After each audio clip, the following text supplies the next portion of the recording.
આપણે આજે અહીંયા એસટીએ મીન્સ બેચની શરૂઆત કરીએ છીએ, બરાબર. આગળનો જે ટીચિંગ અભ્યાસક્રમ ચાલે, જે કંઈ પણ લેક્ચરો ચાલે, પહેલાં બેઝિક ઇન્ફોર્મેશન તમને જે બેચ વિશે આપવાની છે આપી દો. હું તમારા બે સબ્જેક્ટ પ્રાઇમરી લઉં છું, બરાબર. લેંગ્વેજ, ગુજરાતી અને ઇંગ્લિશ બંને લેંગ્વેજ. હવે અત્યારે કેવું છે કે સંભાવનાઓ ક્યારે છે એ નક્કી નથી કે પરીક્ષા ક્યારે લેવાય એસટીઆઈની, બરાબર. પહેલાં કેવું હતું કે એક એપ્રોક્સ આપણને સમયગાળો ખબર હતો કે ભાઈ આપણી પાસે 6 મહિના છે, 8 મહિના છે કે 10 મહિના અંદાજે. એટલે આપણને એક નક્કર આયોજન સાથે તૈયારી કરવાની ખ્યાલ આવતો. પણ હવે એવી ચોક્કસતા નથી કે ભાઈ 6 મહિના પછી લેવાશે રિઝલ્ટ આવ્યાના, બરોબર, અથવા તો એક્ઝામ થઈ ગઈ છે એના 6 મહિના પછી, એટલે ઓગસ્ટ આસપાસ એક્ઝામ આવવાની છે કે નહીં. કેલેન્ડર પ્રમાણે તો ઓગસ્ટ હતું, પરંતુ એવું ચોક્કસ કહી ના શકાય. એટલે બે સંભાવનાઓ છે, કાં તો એ કાર્યક્રમને આધીન ઓગસ્ટ મહિનામાં જ એક્ઝામ કરવામાં આવે, ઓગસ્ટ અથવા સપ્ટેમ્બર આસપાસ. આપણે એવું ને માનીને ચાલીએ કે કદાચ 15 ફેબ્રુઆરી અધ્યક્ષ સાહેબે 15 ફેબ્રુઆરી રિઝલ્ટ આપવાની વાત કરી છે, તો 15 ફેબ્રુઆરી આસપાસ એ રિઝલ્ટ આપે છે. અને મિનિમમ કોઈ પણ આયોગ હોય છે એના નિયમ પ્રમાણે, બરોબર, ને પ્રિલિમ પ્રાથમિક પરીક્ષાનું જે રિઝલ્ટ આવે છે એ રિઝલ્ટના 45 દિવસનો મિનિમમ સમય આપે, બરોબર.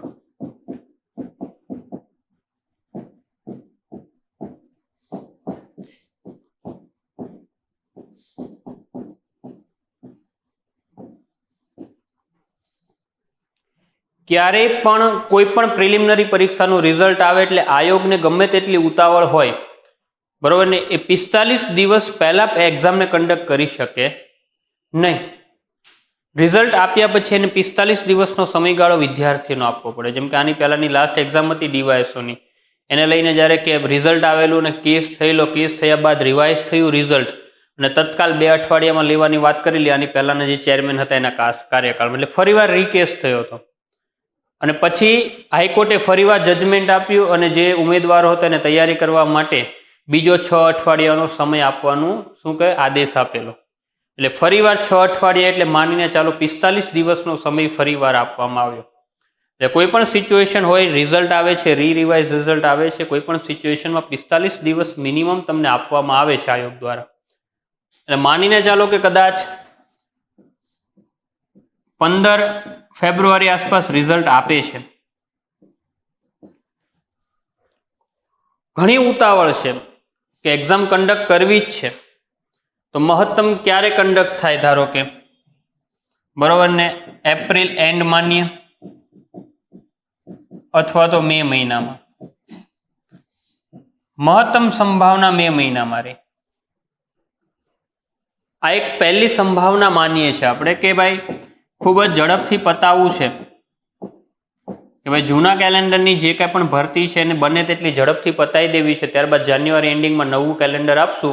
નવા વર્ષમાં બને ત્યાં સુધી બધી જ નવી ભરતીઓ પર ધ્યાન આપવું છે. જૂના વર્ષની જેટલી પણ ભરતીઓ પેન્ડિંગ છે બધી જ ભરતીઓને 0-0 કરવી છે, જેટલી બને એટલી મેક્સિમમ ઉનાળા સુધીમાં. આવું કદાચ આયોગ વિચારે છે, તો એ દ્રષ્ટિકોણથી તમને 15 ફેબ્રુઆરીએ રિઝલ્ટ આપે છે, પછી પણ હજી 45 દિવસ એને આયોગને આપવા પડે, એ સંભાવનામાં મે મહિનામાં તમારી એક્ઝામ કન્ડક્ટ કરે. પહેલી સંભાવના આપણે આ વિચારી છે, બરાબર. એવી મારે કોઈ અવાસ્તવિક વાત નથી કેવી કે એક્ઝામ તો સપ્ટેમ્બર ઓક્ટોબરમાં જ જશે, તમે બેચ કરો, તમે ભણો ને બધું ભણી લો, બરાબર. આ એક આપણે સંભાવના છે. બીજી સંભાવના શું છે?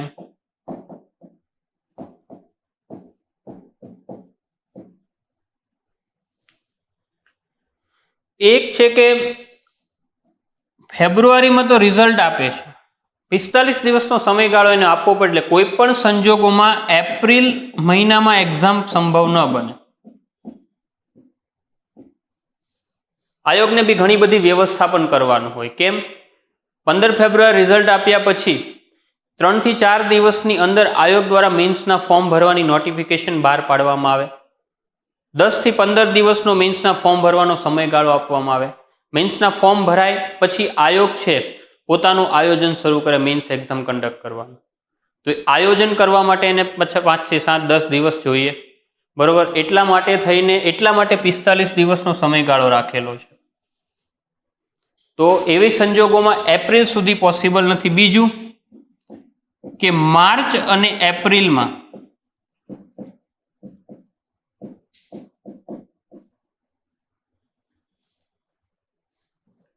બોર્ડ અને કોલેજની એક્ઝામો હોય છે.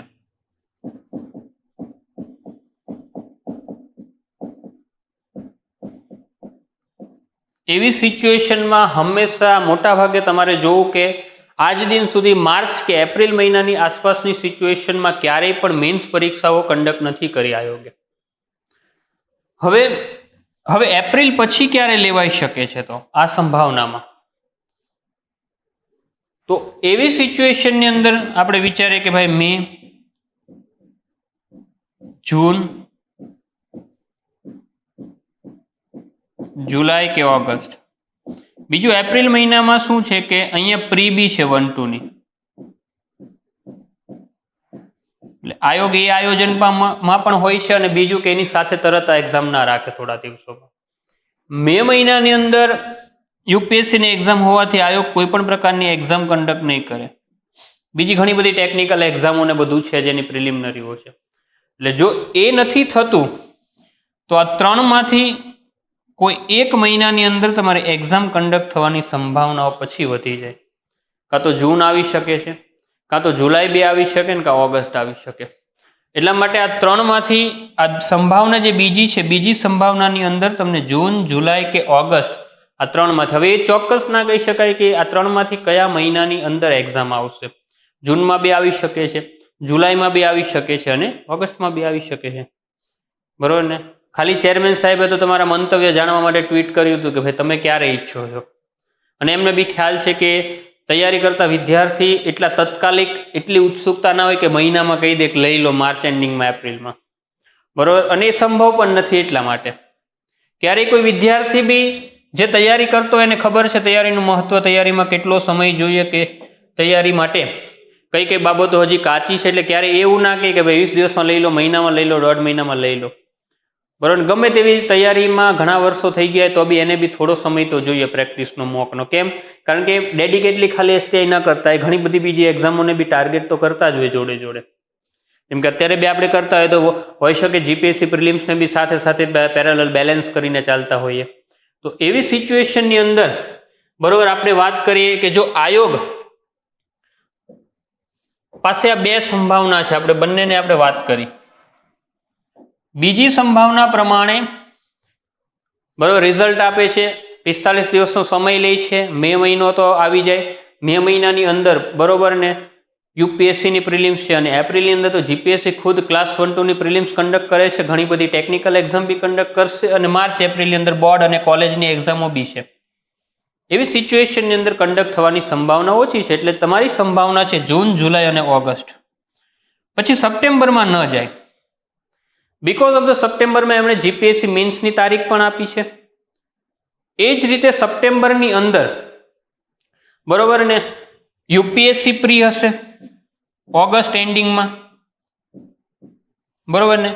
ઓગસ્ટ મહિનાના એન્ડિંગની અંદર યુપીએસસીની બી મેન્સ હશે.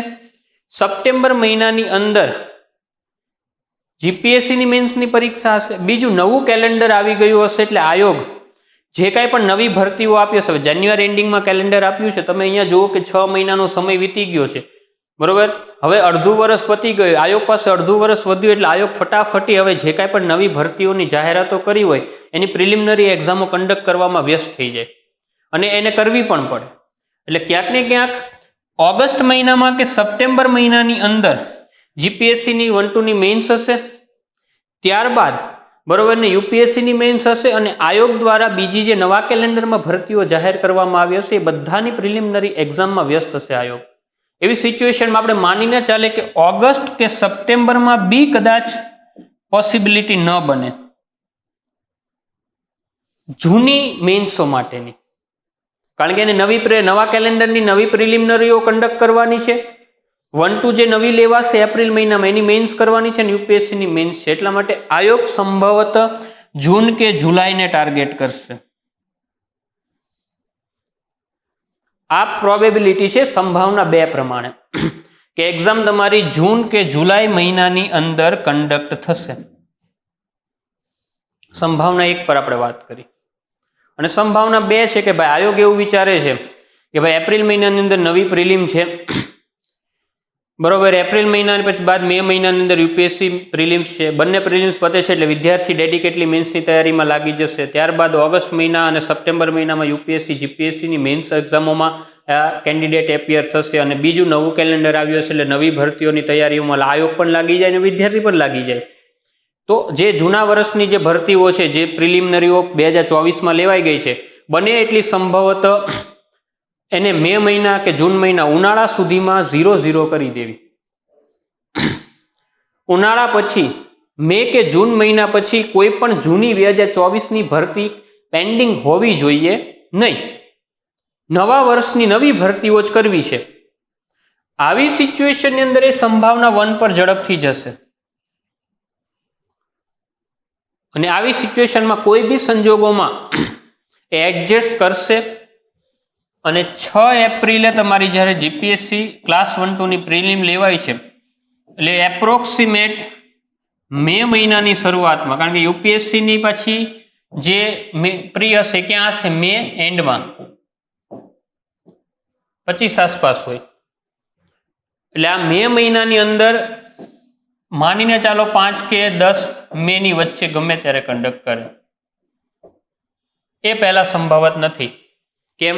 એવી સિચ્યુએશનમાં આયોગને બી રિઝલ્ટ આપે પછી 45 દિવસનો સમય જોઈએ, મેન્સના ફોર્મ ભરાવાના હોય, પરીક્ષાનું આયોજન કરવાનું હોય, પેરેલલ બોર્ડ અને કોલેજની એક્ઝામો ચાલતી હોય માર્ચ એપ્રિલમાં. એટલે મે મહિનાની અંદર વિચારીને ગમે તે સંજોગોમાં કરે. બેલેન્સ વચ્ચેનો એક બફર મહિનો મળે છે એમાં, જીપીએસસી 1-2ની પ્રિલિમ અને યુપીએસસીની પ્રિલિમ વચ્ચેનો.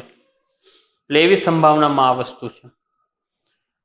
તો આપણે શું કરવું? આપણું ટેસ્ટમાં સ્કોર સારો થાય છે તો શું તૈયારી કઈ રીતે કરવી, બરોબર? બંને સંભાવનાઓ પર ચર્ચા કરીએ. મારી ઈચ્છા છે કે આપણે પહેલા સંભાવના 1 પર વાત કરીએ.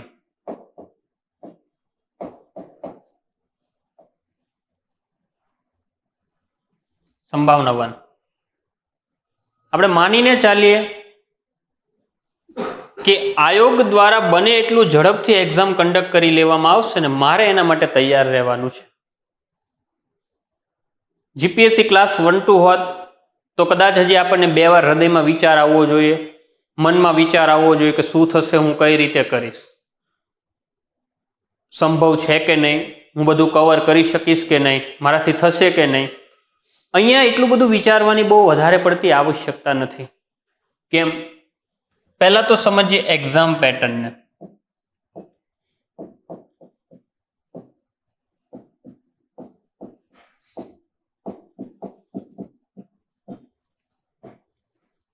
કેટલા 4 પેપર આવે? એક છે paper 1, paper 2, paper 3 and paper 4. આની અંદર ડેડિકેટલી ગુજરાતી જ હોય છે, ગુજરાતી ડિસ્ક્રિપ્ટિવ, ગુજરાતી ભાષાનું પેપર હોય છે 100 માર્કનું. આની અંદર ઇંગ્લિશ ભાષાનું પેપર હોય છે 100 માર્કનું. જે જીપીએસસી ક્લાસ 1-2ની મેન્સમાં પણ હોય છે, ગુજરાતી અને ઇંગ્લિશનું પેપર 1, પેપર 2 પણ 150 માર્કનું હોય છે. અને અહીંયા 100 માર્કનું હોય છે તો 3 ફોર્મેટ નથી હોતા.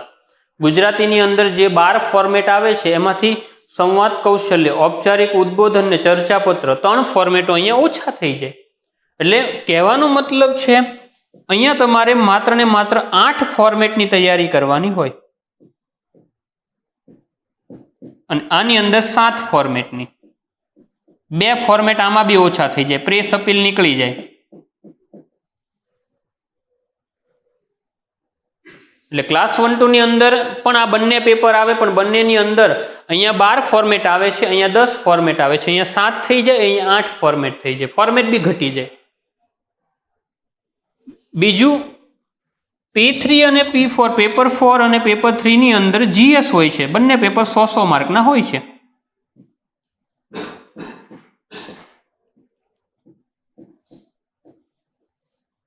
જનરલ સ્ટડીઝ હોય હિસ્ટ્રી, કલ્ચર, પોલિટી, પબેડ, એથિક્સ, એ બધા વિષયો.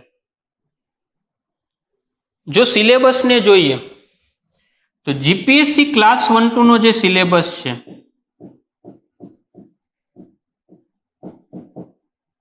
અને એસટીઆઈ નો છે, બંને સેમ બિલકુલ નથી. કેમ? એસટીઆઈ ની અંદર શું થઈ જાય છે? ટોપિકો ઘટી જાય છે. એટલે આપણે વિચારે કે મારે ડેડિકેટલી એસટીઆઈ મીન્સને જ ટાર્ગેટ કરીને ઝડપથી એસટીઆઈ મીન્સ જ આપી છે કે ભાઈ 300 જગ્યા છે, સિલેક્શનની સંભાવના વધી જાય.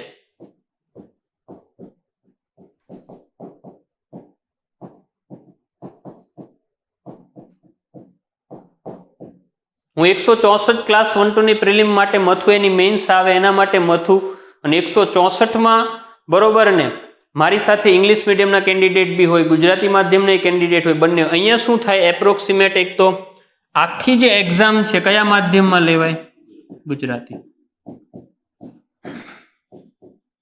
બધા જ કેન્ડિડેટ ગુજરાતી માધ્યમના જ હશે.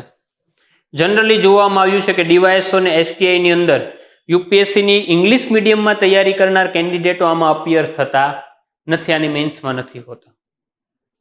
હા, યુપીએસસી ની તૈયારી કરતા ગુજરાતી મીડિયમમાં એ કેન્ડિડેટો કદાચ હોય છે, પણ યુપીએસસી ની ઇંગ્લિશ મીડિયમમાં તૈયારી કરતો કેન્ડિડેટ જીપીએસસી ક્લાસ 1-2 ની એક્ઝામમાં હશે. કેમ?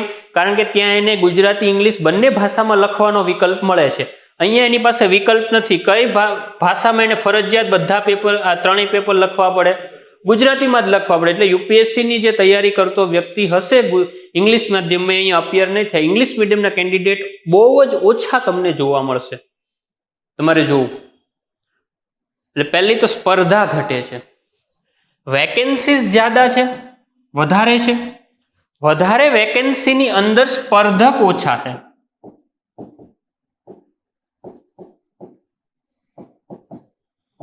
રીઝન 1. બીજું, માર્કેટ એટમોસ્ફિયરને તમે જો સર્વે કરો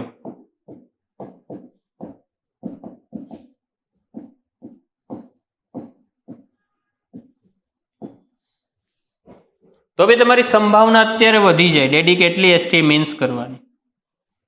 વેકેન્સી વધારે છે પણ એટલી બધી એનર્જી નથી દેખાતી તમને માર્કેટમાં, એવો માસ તમને એક્ટિવ નથી દેખાતો.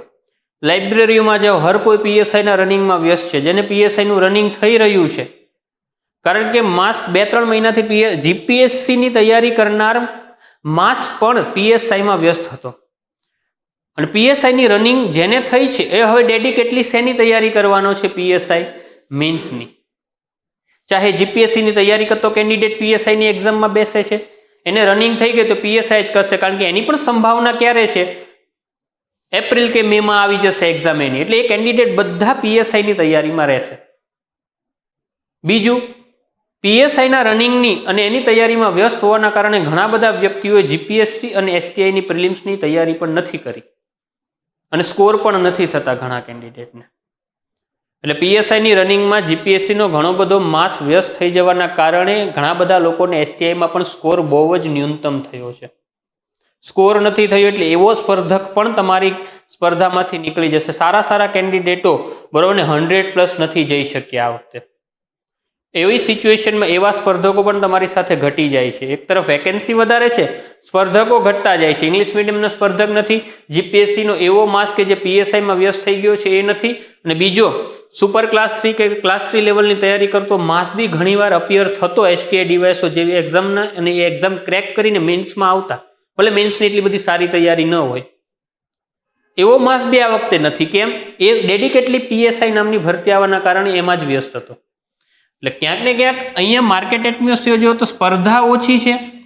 બીજો, માસ હજી પણ એટલો એક્ટિવ નથી કે ભાઈ 300 ભરતી છે, એક્ઝામનું રિઝલ્ટ 15 ફેબ્રુઆરી આવશે, સંભાવના છે કે આયોગ મે મહિનામાં એક્ઝામ લઈ લે, એપ્રિલ એન્ડિંગમાં લઈ લે, મેક્સિમમ જૂન સુધી લઈ લે, છતાં પણ માસ હજી એનર્જાઇઝ નથી, માર્કેટમાં હજી એટલો એક્ટિવ નથી. એવી સિચ્યુએશનમાં બંને પરિસ્થિતિની અંદર જો આપણે એક જ, અને આ ત્રીજી સંભાવના કે જીપીએસસી ક્લાસ 1-2 ની તુલનામાં એસટીઆઈ ની અંદર બહુ જ ઓછી તૈયારી કરવાની છે. કેમ? કારણ કે નિબંધ નામની પેપર પણ અહીંયા નથી. જે જીપીએસસી 1-2 માં નિબંધનું પેપર આવે, આપણે કોઈ સ્પેસિફાઈડ નિબંધની અહીંયા તૈયારી કરવાની નથી. નિબંધ નામના તત્વો સાથે આપણે કોઈ સંબંધ નથી, સ્પર્શ પણ નથી કરવાનો. એ વસ્તુ નીકળી જાય. નિબંધની સાથે સાથે વસ્તુ શું નીકળી જાય? રાઇટિંગ. અહીંયા 3 કલાકની અંદર 150, 150, 150, 150, 50 માર્કના ક્વેશ્ચન્સો પેપરો લખવાના છે. એના બદલે અહીંયા 100 માર્કના પેપર થઈ જાય. જે જીએસ નો ક્વેશ્ચન લખવામાં જીપીએસસીમાં 12 મિનિટ જેટલો સમય મળે છે અંદાજિત, અહીંયા એની જગ્યાએ 17 થી 18 મિનિટ મળે છે. તમે આરામથી ધીરે ધીરે વિચારીને, સારી તૈયારી છે, સરસ લખતા આવડે છે, વસ્તુઓને સમજ્યા છો, તો એવી સિચ્યુએશનની અંદર તમે 17 થી 18 મિનિટમાં પ્રશ્નને સમજીને વ્યવસ્થિત ફ્રેમ કરીને તમે ધારો એવો લખી શકો છો. 1-2 ની અંદર 12 મિનિટમાં લખવામાં એટલું બધું સ્પીડમાં લખવાનું હોય કે ઘણીવાર આપણે ઈચ્છતા હોઈએ કે 12 મુદ્દા લખું, છતાં પણ 12 મુદ્દા ન લખી શકાય. 8 કે 9 મુદ્દામાં પ્રશ્નને પૂરો કરવો પડે. જ્યારે અહીંયા તમારી પાસે સમય છે, તમે 12, 13, 14 મુદ્દાઓ બી લખી અને પેપરને સારી રીતે પૂરું કરી શકો અને સારામાં સારો સ્કોર મેળવી શકો છો. કઈ રીતે સ્કોર મળવો, કઈ રીતે લખવું, એ બધી રણનીતિઓ પર આપણે આગળ ચર્ચા કરીશું આ વિષય પર, બરોબર ને? પણ અહીંયા જુઓ તો મેં કીધું ચોથો બેનિફિટ આ છે, નિબંધનું પેપર નથી. શાંતિથી વિચારીને પ્રશ્નોને ફ્રેમ કરીને લખી શકાય એટલો પૂરતો સમય મળશે આપણે એક્ઝામ હોલની અંદર. જીપીએસસી ની જેમ આપણે પાસે ઉતાવળપણું નહીં હોય. અહીંયા કોઈ ટાઈમ લિમિટમાં ઝડપથી, બરોબર ને, પેપર જ પૂરું કરવું એવો જ ઉદ્દેશ્ય નહીં હોય. વિચારીને સારી રીતે સમજીને પેપર પૂરું કરવાનો અહીંયા ઉદ્દેશ્ય હશે. એટલે આમ જો જોવા જાવ ને તો આ એક્ઝામનો આંકડો, વેકેન્સીનો આંકડો ઘણો લાભદાયી આંકડો છે. સિલેક્શનના ચાન્સીસ ઘણા વધી જશે. લાસ્ટ ટાઈમની ડીવાયએસઓ અને એસટીઆઈની પરીક્ષાઓ જુઓ તો 400 માર્ક હોય. 400 માર્કમાંથી મેરિટ, બરોબર ને, 170 થી 185 વચ્ચે રહે મીન્સના. 50% કરતા, એટલે કે 50% જેટલો સ્કોર લાવો તો એ સિલેક્શન શ્યોર. આ તો ન્યૂનતમ મેરિટ કહું છું, જે છેલ્લો કેન્ડિડેટ સિલેક્ટ થયા હોય એની વાત કરું છું. તો એવી સિચ્યુએશનની અંદર તૈયારી કરીને સારામાં સારો સ્કોર લાવી શકાય છે. બહુ સારી રીતે સંભવ છે બધું. સિલેબસ બી ઓછો છે, વેકેન્સી વધારે છે, સ્પર્ધકો ઓછા છે. એટલે આમ જોવા જાવ ને તો 3 સિચ્યુએશન છે. સિલેબસ તમારો 1-2 ની તુલનામાં ઓછો છે. પેપર લેખનમાં તમને પૂરતો સમય છે. અહીંયા તમે સારી રીતે લખી શકો છો ક્વેશ્ચનને ફ્રેમ કરીને. વેકેન્સીસ હાઈ છે અને સ્પર્ધા ઓછી છે. જોઈએ એવા સ્પર્ધકો હાલ એક્ટિવ, સક્રિય નથી. ઘણા બધા ફેક્ટર કામ કરે છે. એવામાં આપણું અહીંયા સિલેક્શનના ચાન્સીસ વધી જાય. શું કામ એસટીઆઈ જ કરવી જોઈએ હું તમને સમજાવું છું.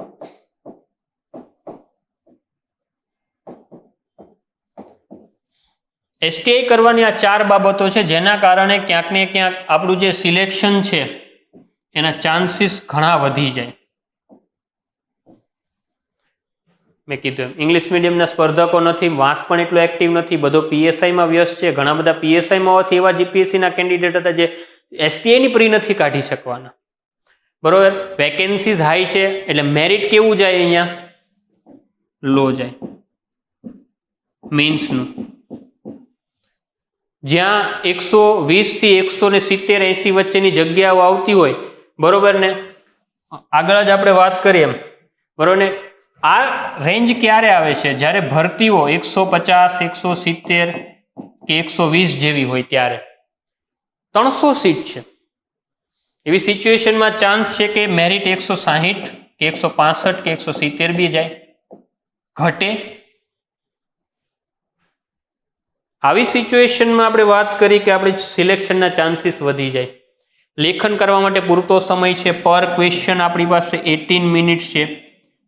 જો આપણી વ્યવસ્થિત એક સારી તૈયારી છે તો આપણે વિચારી અને ફ્રેમવર્ક કરીને લખી શકીએ છીએ. 1-2 જે કાતિલ સ્પર્ધકો, એવા સ્પર્ધકો થોડા ઓછા હશે અહીંયા, બરોબર, અને સિલેબસ થોડો ઓછો છે એટલે ઓછી તૈયારીમાં બી સિલેક્શનના ચાન્સીસ વધી જાય. અને ઇન્ટેલિજન્ટ લોકો હંમેશા ઓપોર્ચ્યુનિટી પર ધ્યાન આપતા હોય. આવી ઓપોર્ચ્યુનિટી વારે વારે ક્રિએટ ન થાય, આવું એટમોસ્ફિયર વારે વારે ક્રિએટ ના થાય. અત્યારે એક માસ યુપીએસસી પ્રીમાં વ્યસ્ત હશે, એવો માસ છે, એક બીજો માસ છે જે જીપીએસસી 1-2 વ્યસ્ત છે, ત્રીજો માસ એવો છે કે પીએસઆઈ ગોલ હતો પણ પીએસઆઈ રનિંગ ન થઈ અને પીએસઆઈના કારણે એસટીઆઈ પર ફોકસ ન કરવાથી એમાં સ્કોર નહોતો થયો. એટલે હવે આવનારી જીપીએસસી 1-2 પર ફોકસ હશે, બરોબર. કેટલાય મલ્ટિપલ્સ રીઝન કામ કરી રહ્યા છે. એવી સિચ્યુએશનમાં અહીંયા ડેડિકેટલી એસટીઆઈની તૈયારી કરીને સિલેક્શનના ચાન્સીસ વધારી શકાય છે. સ્પર્ધકો ઓછા છે, વેકેન્સી વધારે છે ને એટમોસ્ફિયર બી એટલું બધું પોઝિટિવ નથી અત્યારે કરે એસટીઆઈની. ડેડિકેટલી પ્રિપેરેશન્સ ખાલી એસટીઆઈની કરતો હોય એવો માસ અત્યારે ઓછો જોવા મળશે તમને માર્કેટની અંદર. એવી સિચ્યુએશનમાં આપણે માત્ર ને માત્ર એસટીઆઈને ટાર્ગેટ બનાવીને આપણે સિલેક્શનના ચાન્સીસ વધારી શકીએ છીએ. અને એનર્જી કોઈ એક વસ્તુ પર વધારે ફોકસ રહે તો એમાં તમે 100% આપી શકશો, બેસ્ટ પરફોર્મન્સ આવશે અને સારો સ્કોર બી થશે, સિલેક્શનના ચાન્સીસ બી વધશે. એટલે મેં બેઝિક વાત કરી, પણ હવે આપણે આ તો કેમ એસટીઆઈ કરવી છે. હવે બીજા મુદ્દા ઉપર આવીએ કે એક્ઝામ પેટર્નને સમજી પહેલી સંભાવનાઓ પર વાત કરીએ કે માની લો કે એક્ઝામ આપણી કેમ એસટીઆઈ કરવી જોઈએ આપણે વાત કરી. હવે સંભાવના 1 ઉપર વાત કરીએ કે એક્ઝામ ક્યારે કન્ડક્ટ થશે. ધારો કે મે મહિનામાં શરૂઆતમાં જ માની લઈએ, આપણે માની લઈએ કે 1st કે 2nd વીકમાં, શરૂઆતના દિવસોમાં જ માની લઈએ. તો તૈયારી કેમ કરવી? એપ્રિલ, માર્ચ અને ફેબ્રુઆરી આપણી પાસે કેટલા મહિના છે મેક્સિમમ? આપણી પાસે 3 જ મહિના છે.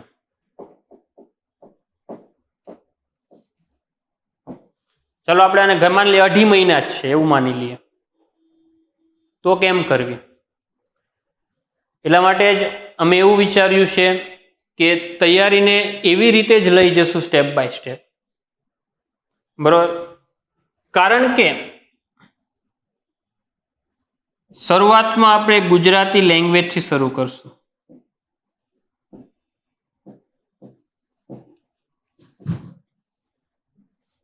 બીજું એથિક્સ, પબેડ,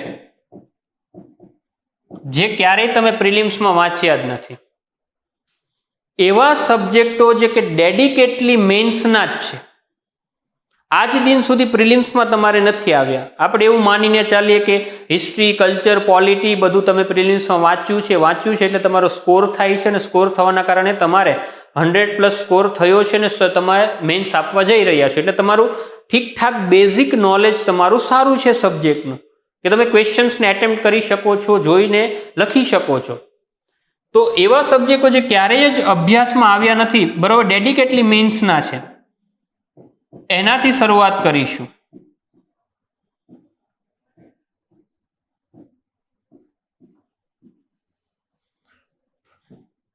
આ એક પેટર્ન છે. પછી જીએસ સબ્જેક્ટ,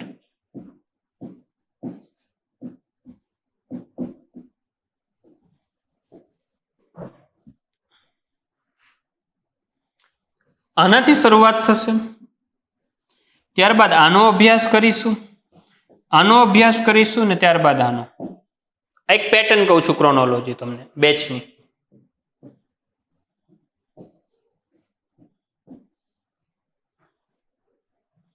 હવે માનીને ચાલીએ આપણે કેમાં, તો પહેલું તો આ અને આ ઇટ્સ ગેમ ચેન્જર.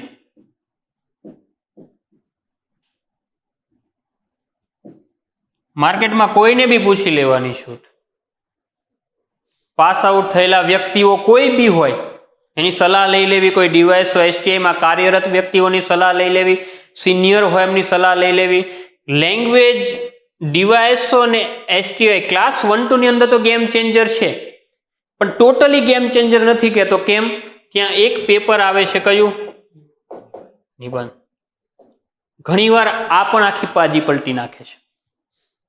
એટલે ગુજરાતી અને ઇંગ્લિશની જોડે ત્યાં નિબંધ નામનું ત્રીજું તત્વ જોડાઈ જાય છે, એટલા માટે કમ્પ્લીટ ગેમ ચેન્જર નથી માનવામાં આવતા. ગેમ ચેન્જર તો છે, પણ અહીંયા તો આ કમ્પ્લીટ ગેમ ચેન્જર છે. જે વ્યક્તિઓને બરોબર ને 100 માર્કમાંથી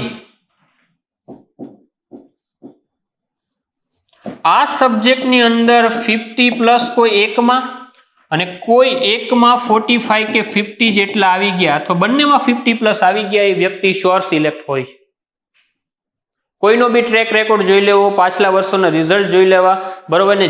જે કેન્ડિડેટોને ગુજરાતી અને ઇંગ્લિશ લેંગ્વેજની અંદર 50+ સ્કોર થઈ ગયો છે, પછી જીએસમાં ભલે એને 40 જ હોય, જીએસમાં ભલે 38 જ આવે, બંને પેપરની અંદર કોઈમાં 38 હોય, કોઈમાં 40 હોય, કોઈમાં 45 હોય, 42 હોય, એમાં 50+ કે 45+ નથી જઈ શકતા. ધારો કે જીએસમાં 45 અને ઓલમોસ્ટ તમારે જોવું જેટલા વ્યક્તિઓ એસટીઆઈ ડિવાઇસોમાં પાછલા વર્ષોની અંદર સિલેક્ટ થયા હશે, એમાં મોટા ભાગના વ્યક્તિ એવા અપવાદજનક સ્થિતિમાં એવા અમુક કેન્ડિડેટ હોય છે કે જેને 45 કે 50 જેટલા જીએસમાં પણ આવી જાય, પણ બે પેપરમાં નહીં આવ્યા હોય, કોઈ એકમાં આવશે. એવા એકાદ વિરલો તમને મળી જાય કે જેના 45+ બંને જીએસના પેપરમાં હોય, GS3 અને GS4માં. બાકી કેન્ડિડેટોને કોઈને 50+ જીએસમાં આવતા નથી. ગમે તેટલી તનતોડ મહેનત કરીને કૂદી પડે, રાત દિવસ મહેનત કરે, આન્સર રાઇટિંગ કરે, 45+ મેક્સિમમ આવે, બરોબર. એટલે 50+ આની અંદર નથી પહોંચાતું. કેટલા વિષયો, કેટલા વિશાળ વિષયો, હિસ્ટ્રી, કલ્ચર, પોલિટી, એથિક્સ, પબેડ, કેટલા બધા સબ્જેક્ટ, ઇકોનોમી, સાયન્સ કરે ત્યારે બરોબર ને માંડ 45, 46, 47, 48 સુધી પહોંચે. 50+ તો જવાતું નથી, બહુ પરસેવો પડી જાય. એવરેજ માર્કિંગ રહી છે. અપવાદજનક સ્થિતિમાં કેટલા કેન્ડિડેટના આવે છે એ વસ્તુ અલગ છે, પણ ઓલમોસ્ટ જનરલ વાત કરીએ છીએ ત્યાં આમાં 50+ નથી જવાતું. 45 આસપાસ તો મેક્સિમમ લોકો પહોંચે, જ્યારે આની અંદર સરળતાથી 50+ બી જાય છે, 45+ બી પહોંચી જવાય છે. ઓછી મહેનતે પેલામાં તો આટલું હિસ્ટ્રી કરવાનું, આટલું કલ્ચર કરવાનું, આટલું બધું પોલિટી કરવાનું, ત્યારે માંડ તમે 40, 45, 46 પહોંચો. જ્યારે આની અંદર તો ગ્રામર કરવાનું છે અને 8 ફોર્મેટ કરવાના છે. ઓછી મહેનતે 7-8 ફોર્મેટ કરવાના છે, ગ્રામર કરવાનું છે. ઓછી મહેનતે તમે સારા સ્કોર લાવી શકો છો, બરોબર. પણ આની અંદર સ્કોર જનરલી ઓછો આવે. જે વ્યક્તિઓને આની અંદર સ્કોર આવ્યો છે એ શ્યોર સિલેક્ટ થયા છે. પાછલા વર્ષોમાં ડિવાઇસ એસટીઆઈ કોઈ બી તમારે સિલેક્શન રેશિયો જોઈ લો, લેંગ્વેજમાં જેને સ્કોર આવ્યો એ સિલેક્ટ થઈ ગયા. ભલે જીએસ એનું વીક હશે, જીએસ સાવ એવરેજ હશે, જીએસમાં એટલો બધો સ્કોર નહીં હોય, જીએસમાં એટલો બધા માર્ક પણ નહીં આવ્યા હોય, એટલું બધું બેટર આન્સર રાઇટિંગ પણ નહીં હોય, પણ સિલેક્શન પામ્યા છે ડિવાઇસ એસટીઆઈમાં, કારણ કે લેંગ્વેજની અંદર સ્કોર આવ્યો છે. એટલે આવી જે સ્પેસિફાઈડ ભરતી છે, આની અંદર જ્યાં સ્પર્ધા ઓછી છે, વેકેન્સી વધારે છે, એવી સિચ્યુએશનમાં જો લેંગ્વેજ ઉપર કામ કરશો, લેંગ્વેજ પર ફોકસ રાખશો ને, તો તમારા સિલેક્શનના ચાન્સીસ 100% વધી જશે. It's game changer subject STI ની અંદર તો પર્ટિક્યુલર, ડિવાઇસો જેવી ભરતીમાં પર્ટિક્યુલર. એટલે શરૂઆતમાં જ આપણે ગુજરાતી ઇંગ્લિશ રાખશું. એટલે કદાચ જો 15 ફેબ્રુઆરી રિઝલ્ટ આપે અને વહેલી ડેટ આપી દે છે એક્ઝામની કે ભાઈ અમે મે મહિનામાં કન્ડક્ટ કરી લેશું કે એપ્રિલ એન્ડિંગમાં કરી લેશું, તો એક્ઝામ આવે ને ત્યાં આપણું ગુજરાતી ને ઇંગ્લિશ જેવા ગેમ ચેન્જર સબ્જેક્ટ તો પરફેક્ટ તૈયાર થઈ ગયા હોય અને તરત જ પછી આપણે ડેડિકેટલી જે મેન્સના સબ્જેક્ટ છે, ઇથિક્સ, પબેડ, એને પ્રાયોરિટી આપશું. પહેલી વાર જો આપણા માટે નવા મેન્સમાં કરતા, એટલે પહેલા ઇથિક્સ પતાવી દેશું, પબેડ પતાવી દેશું. એટલે ડેડિકેટલી જે મેન્સના સબ્જેક્ટ છે, જે ક્યારેય તમે ભણ્યા નથી, એ તમે વાંચી શકો, સમજી શકો, રિવાઇઝ કરી શકો. એટલે ડેડિકેટલી આ ચારેય મેન્સના સબ્જેક્ટ બરોબર ને તમારા ફેબ્રુઆરી, માર્ચ અને એપ્રિલ માનીને ચાલો મિડ સુધી 2.5 મહિનામાં પતી જાય. 2.5 મહિના એટલે કહું છું કે જો ભણાવવાળા તો ગમે તે રીતે ભણાવી દે. 8 ફોર્મેટ છે 8 દિવસમાં પતાવી દે, 7 ફોર્મેટ છે 7 દિવસમાં પતાવી દે, 5-5 દિવસમાં વ્યાકરણ પતાવી દે, મહિનામાં 2 વિષય ઉડી જાય 20-25 દિવસમાં. આપણે એવું કરતા એ બી 2-2 કલાકના લેક્ચર્સની વાત કરું છું. જો 4-4 કલાક ધારો કે લેક્ચર્સ લે, 4 અવર્સની વાત કરું, એટલે તમારું ગુજરાતી છે આની અંદર 8 ફોર્મેટ છે, 2 કલાકમાં એક ફોર્મેટ પતાવે, 8 ફોર્મેટ છે, કેટલા દિવસમાં પતી જાય? 4 દિવસમાં. ઇંગ્લિશ બી 4 દિવસમાં, એક અઠવાડિયામાં તમારા 2 સબ્જેક્ટ પતી જાય. આપણે એવું કરતા નથી. 4-4 કલાક લેખે, બરોબર ને? આપણે 2 કલાક લેખે ગણીએ તો ગુજરાતી આપણે એપ્રોક્સ 40 જેટલા લેક્ચર્સ થાય છે, બરોબર ને?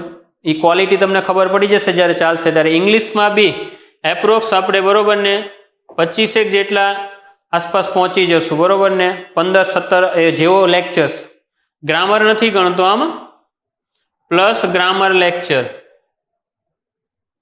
ઓનલી ફોર્મેટ લેક્ચરની વાત કરું. પછી એથિક્સ પબેટ બી એટલી જ ક્વોલિટીથી ચલાવશું, તમારે ક્યાંય કોઈ બીજી વસ્તુની ભવિષ્યમાં જરૂર નહીં પડે. 1-2 માં આને નહીં કરવો પડે, 1-2 માં આ જ હશે. એટલે 2.5 મહિનાની અંદર આ વસ્તુ થશે વિથ આન્સર રાઇટિંગ.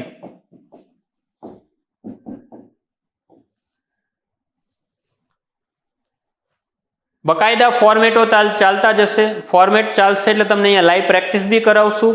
તમારા સેલ્ફ પ્રેક્ટિસ માટે પ્રેક્ટિસ બુક બી આપશું, તમને હોમવર્ક બી આપશું, એ બી ચેક કરશું. અને જોડે જોડે તમારી વીકલી ટેસ્ટો બી કન્ડક્ટ થશે. આની આ 4 સબ્જેક્ટ જે ચાલતા જશે એટલે ટેસ્ટો કન્ડક્ટ થતી જશે.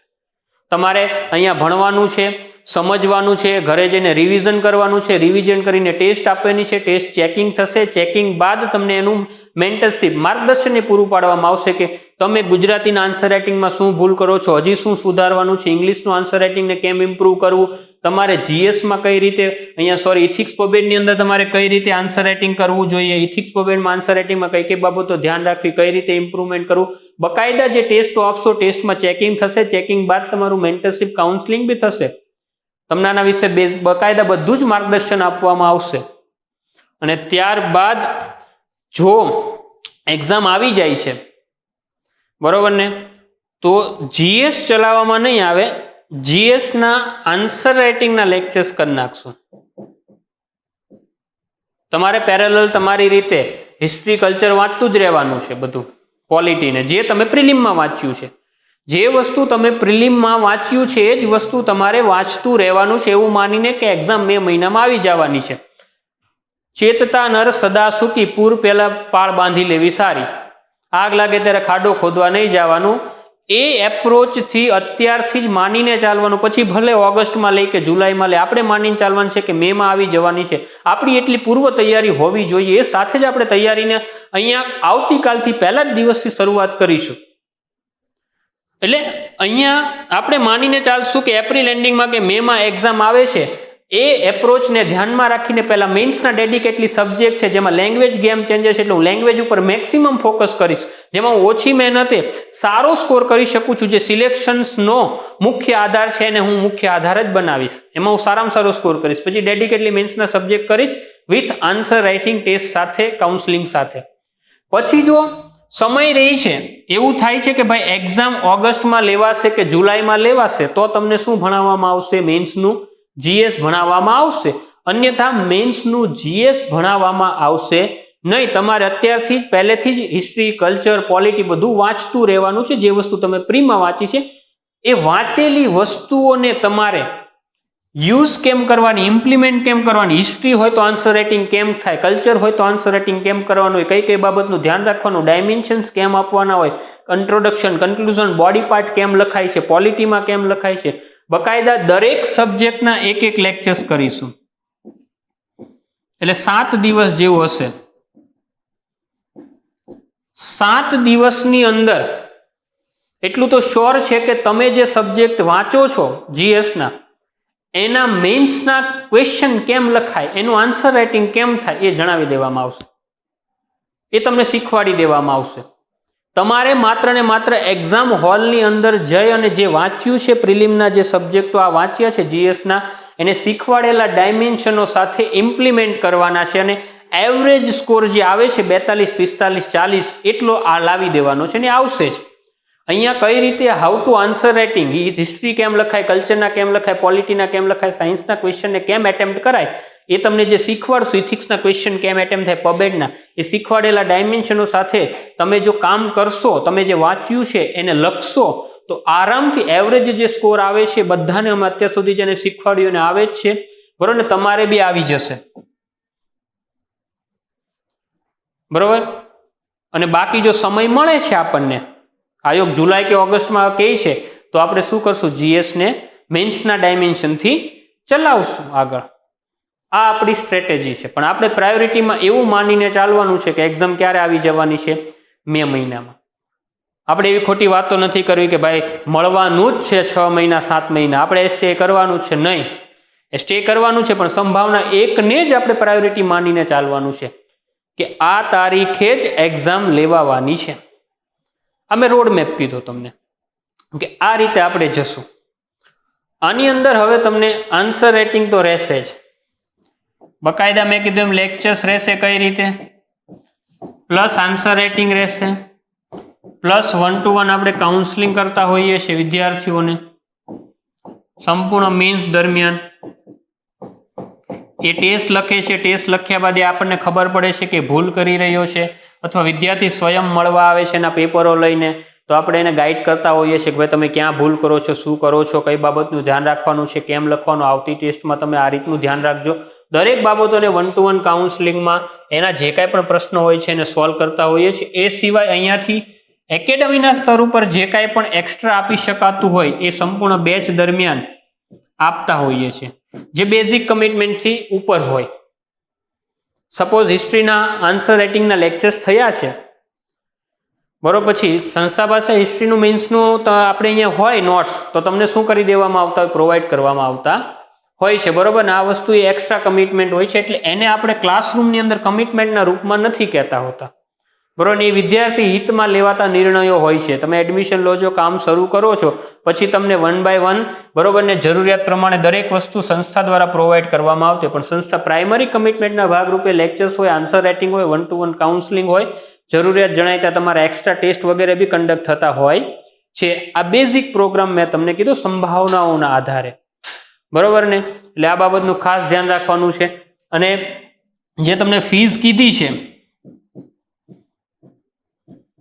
બરોબર ને, એ ફીસ એ કમ્પ્લીટ જીએસ સહિત ચાલી જાય ને એની ફીસ કીધી છે, બરોબર. જો મે મહિનામાં એક્ઝામ લેવાય છે ને આપણે ગુજરાતી, ઇંગ્લિશ, ઇથિક્સ, પબેટ ચલાવે છે, જીએસના આન્સર રાઇટિંગના ખાલી લેક્ચર્સ કરીએ છીએ, તો એટલી બધી ફીસ હશે નહીં. તમને જે 25,000 થી 30,000 નો જે રેશિયો છે ફીઝનો, એ કમ્પ્લીટ કોર્સનો છે. પણ જો મે મહિનામાં એક્ઝામ કન્ડક્ટ થઈ જાય છે ને વગેરે સિચ્યુએશનો આવે છે, બરોબર ને, તો એ 50,000 થઈ જાય. કારણ કે એમાં આપણે ઇથિક્સ, પબેટ, ગુજરાતી, ઇંગ્લિશ અને આન્સર રાઇટિંગના લેક્ચર્સ અને ટેસ્ટ કન્ડક્ટ કરાવતા હોય છે. ને જ્યારે પછી આની અંદર બીજી એક વસ્તુ આવે, મોક ટેસ્ટ.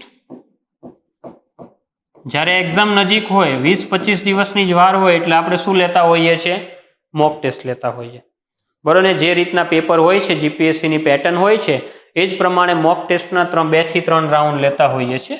જનરલી આની અંદર 4 પેપર હોય એટલે આપણે 2 કે 3 રાઉન્ડ લેતા હોઈએ છીએ, એટલે 8 થી 12 પેપરો લેવામાં આવે. જો આ પેપરોથી અલગ છે, આન્સર રાઇટિંગની અંદર આ વીકલી હોય. ક્લાસરૂમની અંદર લેક્ચર ચાલે છે, લેક્ચર દરમિયાન ફેકલ્ટી તમને હોમવર્કમાં લખવા આપે છે કોઈ ક્વેશ્ચન મેન્સનો, અને તમે એને ફેકલ્ટીને બતાવો છો બીજા દિવસે, એ વસ્તુ આખી અલગ. એ સિવાય વીકલી જેટલું ચાલ્યું છે એની ટેસ્ટ થતી હોય, જેને વીકલી ટેસ્ટ કહેવાય, એ તો થશે જ. પણ આ મોક ટેસ્ટ પછી લાસ્ટમાં હોય, જ્યારે એક્ઝામ નજીક હોય ત્યારે 8 કે 12 પેપરો મેન્સના લેવામાં આવતા હોય છે, જે રીતની પેટર્ન હોય છે એ પ્રમાણે, બરોબર. આ રીતનું આખું તમારું માળખું છે, બરોબર. હવે વાત કરી લઈએ ગુજરાતીની. આપણે શરૂઆત જ આ સબ્જેક્ટથી કરશું. સંપૂર્ણપણે આવતીકાલથી જ આપણે ફોર્મેટિંગની શરૂઆત કરી દેશું, બરોબર. સંસ્થાનો એક એપ્રોચ જ રહ્યો છે કે એક વિષય શરૂ થાય એટલે પછી મેક્સિમમ કયો વિષય ચાલે એ જ વિષય ચાલે. એવું નથી કે એક દિવસ ગુજરાતી, બીજા દિવસે ઇંગ્લિશ, ત્રીજા દિવસે ઇથિક્સ, ચોથા દિવસે પબેડ, પાંચમા દિવસે હિસ્ટ્રી, એવું નથી. એક વિષય સ્ટાર્ટ થાય એટલે મેક્સિમમ કયા ફ્લોમાં એક જ વિષય ચાલે, બરોબર ને, જેથી ઝડપથી બર્ડન જાય. ગુજરાતી વર્ણનાત્મક ફોર્મેટ નો અભ્યાસ હું કરાવીશ ગુજરાતી ઇંગ્લિશની અંદર. ગ્રામર પછી બીજા શિક્ષક હશે એ કરાવશે, બરોબર. અહીંયા ફોર્મેટની શરૂઆત આપણે આવતીકાલથી કરીશું.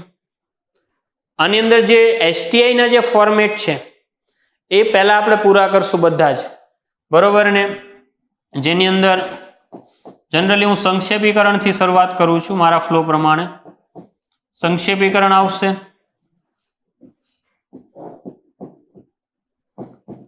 ગદ્યાર્થ ગ્રહણ રહેશે, આપણે પછી ત્યારબાદ પત્ર લેખન,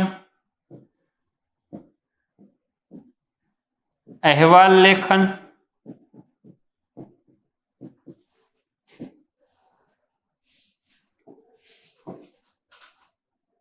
ત્યારબાદ નિબંધ,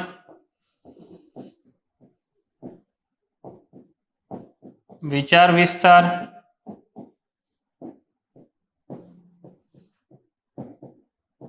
પહેલા હું બધા ટોપિક લખી દઉં છું, પછી એમાં કયા 1, 2 માં છે ને કયા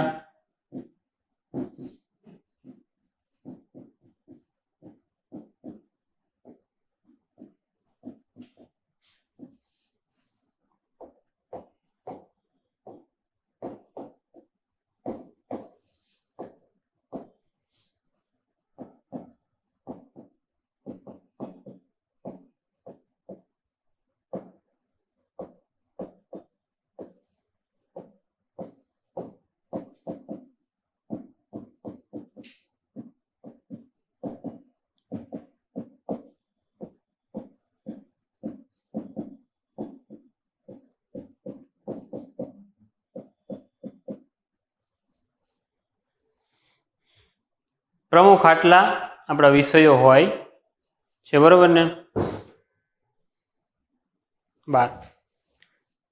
13મો ટોપિક આપણો કયો હોય? વ્યાકરણ. શું હોય?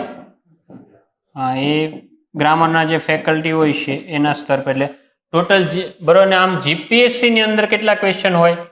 13 ક્વેશ્ચન હોય, જે 150 માર્કનું પેપર હોય. જેની અંદર ગ્રામર કેટલા માર્કનું હોય? 20. અને એક નિબંધ હોય એ 20 નું હોય.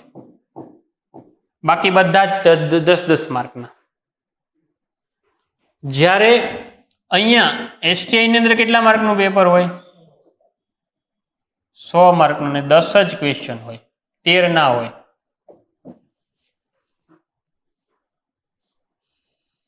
બરોબર ને. જનરલી તો કયા ટોપિક અહીંયા નીકળી જાય છે? બરોબર ને. કયું નીકળી જાય? પહેલા તો ચર્ચા પત્ર નહીં હોય, બરોબર. સંવાદ, કૌશલ્ય અને ઔપચારિક ઉદ્બોધન. આ 3 ટોપિક આપણે STI ડિવાઇસમાં ન હોય, જે જીપીએસસી ક્લાસ 1. બાકીના બધા ટોપિક શું હોય? હોય. હવે બરોબર ને. ગ્રામર કેટલા માર્કનું થઈ જાય? 10 માર્કનું થઈ જાય. બસ ખાલી બસ માર્કિંગ ઘટે છે, બીજું કંઈ હોતું. આ 15 માર્કનું થઈ જાય. પત્ર 5 માર્કનું થઈ જાય. એટલે બીજું કશું હોતું નથી, બરોબર ને. કેમ? પછી બાકી બધા 10-10 માર્કના જ હોય, બરોબર ને. પહેલા બંને મળીને 30 માર્ક થતું, તો બંને મળીને શું થાય? 20 માર્ક, બરોબર ને. અહીંયા 10 ઘટે. એટલે આ રીતનું બાકી બધા ફોર્મેટ એઝ ઇટ ઇઝ 10 માર્કના રહેશે. બધી જ વસ્તુ એઝ ઇટ ઇઝ આવે. ખાલી STI ની અંદર 3 ફોર્મેટ આવે નહીં, જે જીપીએસસી ક્લાસ 1-2 ની મેન્સમાં આવે છે. એટલે બાકીના બધા જ ફોર્મેટોને શરૂઆત જ સંક્ષેપીકરણ, ગદ્યાર્થ ગ્રહણ, પત્ર લેખન, અહેવાલ લેખનથી કરીશું. અને ત્યારબાદ આપણે જાહેર નિવેદન તરફ જઈએ છીએ, ચિત્ર વિશ્લેષણ તરફ જઈએ છીએ, અને ત્યારબાદ નિબંધ અને વિચાર વિસ્તાર અને બાકીની જે ફોર્મેટો છે એના પર જશું. આ ફ્લો રહે છે. પણ પ્રમુખ જે 4 છે શરૂઆતના, બરોબર ને, જેના પર ફોકસ કરવું વધારે જરૂરી છે, જે થોડા મોટા છે એને આપણે વહેલા પતાવતા હોઈએ છીએ. બરોબર, તો આ ગુજરાતીની અંદર જે ફોર્મેટો છે એનો અભ્યાસ કરાવીશું, ઇનડેપ્થ કરાવીશું, બને તેટલો વધારે ડેપ્થમાં લઈ જશું, જેટલું બને એટલું, જેથી તમે સારામાં સારો સ્કોર મેળવી શકો. એવી જ રીતે ઇંગ્લિશ વિષયની અંદર બી બરોબર ને દરેક ફોર્મેટો કરાવશું. બરોબર ને, જે લેટર રાઇટિંગ છે, હવે ઇંગ્લિશમાં બી ગુજરાતી પછી હું ઇંગ્લિશ લઈશ.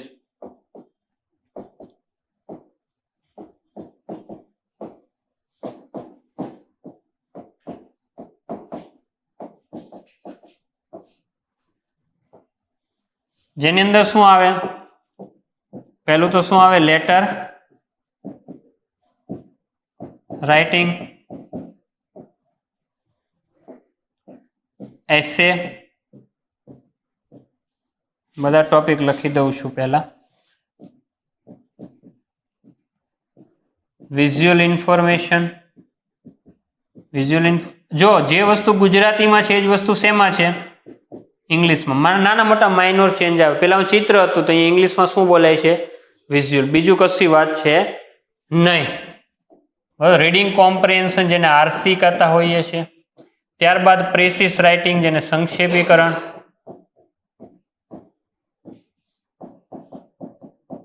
રિપોર્ટ રાઇટિંગ, અહેવાલ લેખન.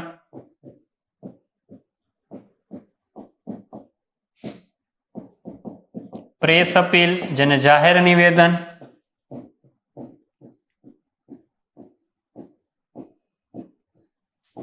અનુવાદ એટલે કે ટ્રાન્સલેશન.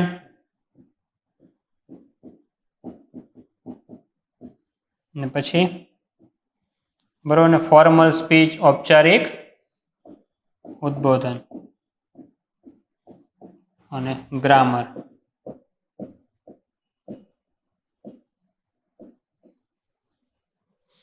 Total 1 2 3 4 5 6 7 8 9 10 question. જીપીએસસી ની અંદર કેટલા ક્વેશ્ચન પૂછાય, 10. કેટલા માર્ક હોય, 150. એસટીઆઈ માં કેટલા પૂછાય, ડીવાયએસઓમાં 9. કેટલા માર્ક હોય, 100 માર્ક હોય. ક્યાં ઘટાડો આવી જાય એના પર ચર્ચા કરીશું. બરોબર ને, લેટર રાઇટિંગ હોય છે એસટીઆઈમાં, એસે હોય છે, વિઝ્યુઅલ હોય છે. બરોબર ને, આરસીબી હોય છે, પ્રેસીબી હોય છે. પ્રેસ અપીલ શું હોય છે, નથી હોતું, બાકી બધું હોય. બરોબર ને, 1-2 ની અંદર પ્રેસ અપીલ શું આવે છે, આવે છે. જીપીએસસી ક્લાસ 1-2 ની અંદર પ્રેસ અપીલ આવશે. બરોબર ને, એક રિપોર્ટ રાઇટિંગ બી નહીં હોય. તો બે ફોર્મેટ અહીંયા શું થઈ જાય, જીપીએસસી ક્લાસ 1-2 ની અંદર બે ફોર્મેટ આવે છે, એ બે ફોર્મેટ અહીંયા ઓછા થઈ જાય છે. બીજું કોઈ મેજર ચેન્જીસ નથી. બરોબર, હવે વાત કરીએ, આ અભ્યાસક્રમ ચાલશે. આ જ ક્રમમાં ગુજરાતી અને ઇંગ્લિશના બધા જ ફોર્મેટોને તમને શું કરાવવામાં આવશે, અભ્યાસ કરવામાં આવશે. ત્યારબાદ ગ્રામરના શિક્ષક હશે, એ રીતે બધું ગ્રામર ફિનિશ કરશે. ત્યારબાદ ઇથિક્સ પબેડ પતાવીશું. પછી એક્ઝામની ડેટ ત્યાં સુધીમાં આવી જશે, આપણને કન્ફર્મ થઈ જશે ક્યારે લેવાશે કે નહીં. એટલે એના ઉપર આપણે આગળનું કામ કરીશું. બરોબર ને, એટલે મેં કીધું ફોર્મેટોનો અભ્યાસ આપણે આવતીકાલથી શરૂ કરીશું. હવે એક્ઝામના સંદર્ભમાં તમારે કંઈ પૂછવું છે, બરોબર ને, તૈયારી બાબતે કે તમે પૂછી શકો છો તમારા જો કોઈ ક્વેશ્ચન હોય તો. ભાષા શુદ્ધિ માટે એક જ વસ્તુ મેં હંમેશા કીધી છે કે જો તમે સમાચાર પત્રો વાંચતા હો, ઘણા લોકો શું કરે, સમાચાર પત્ર છે, પૂર્તિ છે, આવું બધું વાંચે, પણ એનાથી એટલું બધું વાક્ય રચનામાં બદલાવ નથી આવતો વિદ્યાર્થીમાં.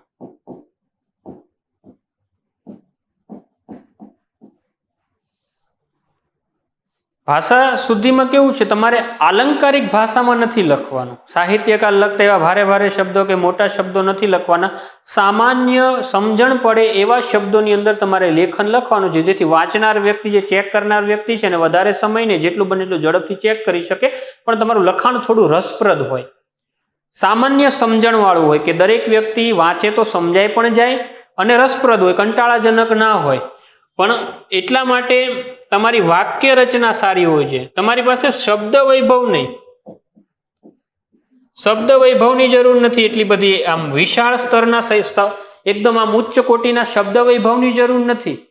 તમારી વાક્ય રચના સારી હોય જરૂરી છે. મોટાભાગના કેન્ડિડેટને વાક્ય રચનાનો પ્રોબ્લેમ આવતો હોય.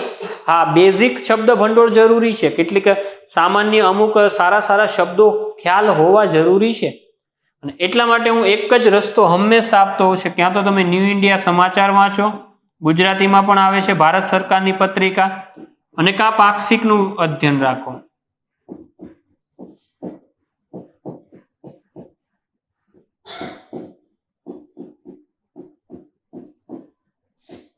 આ બે પત્રિકા છે સૌથી વધુ તમારો રીડિંગ કેપેસિટી બી વધારશે, તમારું નોલેજ. જો અહીંયા આ કરવાનો ફાયદો એ છે કે કરંટ અફેર બી થઈ જશે.